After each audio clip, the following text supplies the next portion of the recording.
Well, what's your story? Everybody's got a story. Your job is to play a part in someone's story. That's what we have to do. And no matter what the issue is, there's another side to the story. And they always say in court there's three sides, your side, her side, and the truth, or his side. Is that bird tweeting me? I have a bird whispering.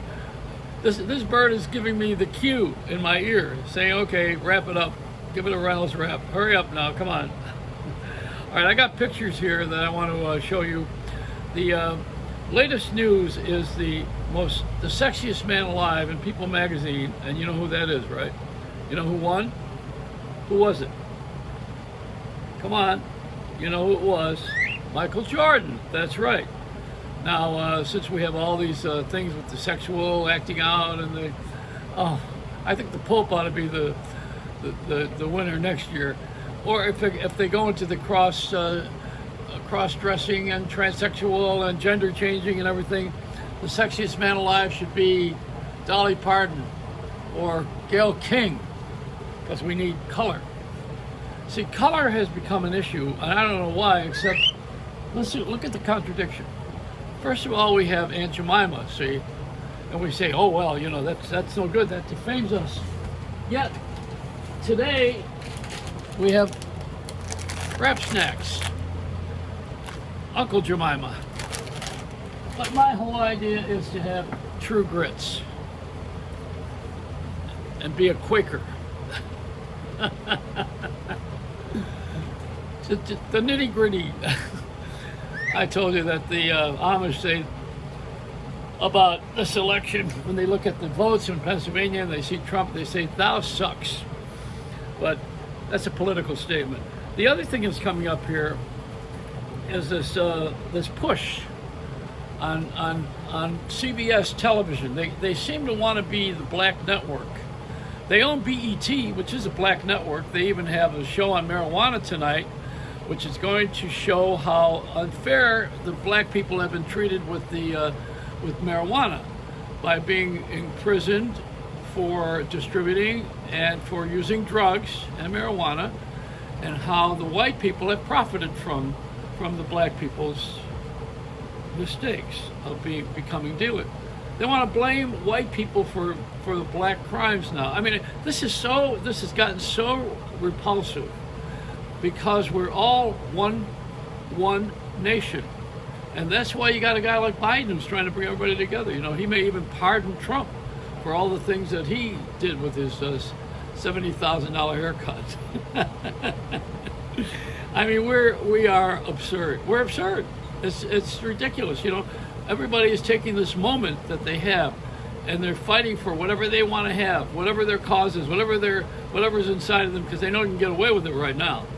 When there were ways that you could not promote something, it didn't get promoted unless you hired a PR firm, and then you had to play the game. I did a thing on yesterday on who are they? I don't know if you remember that. Who are they? Who are they? Who are the people that make everything happen? Who are the ones that make it happen? They're called they. They did this. They did that. Who are they?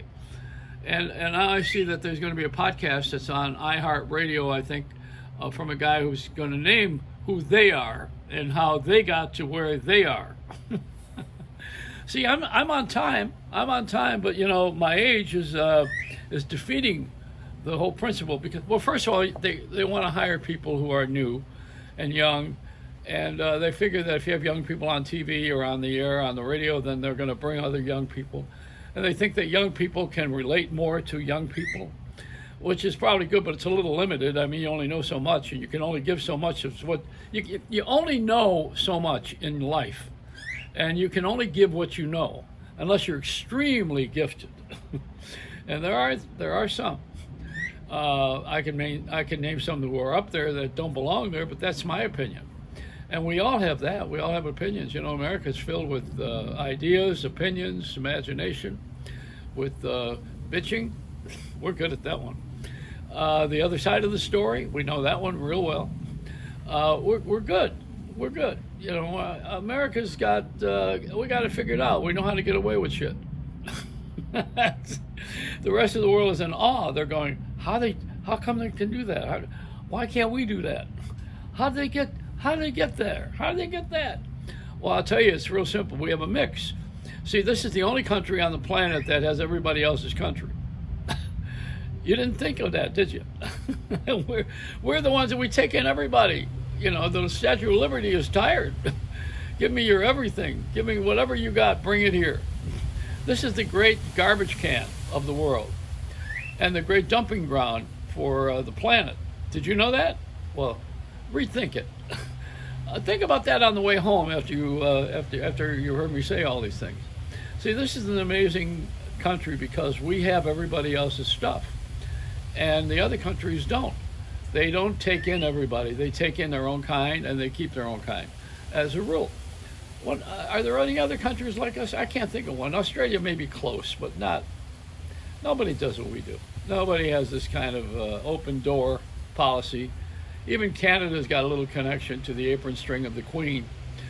We don't have any of that here. We got rid of all of it. We have a cleansing process here.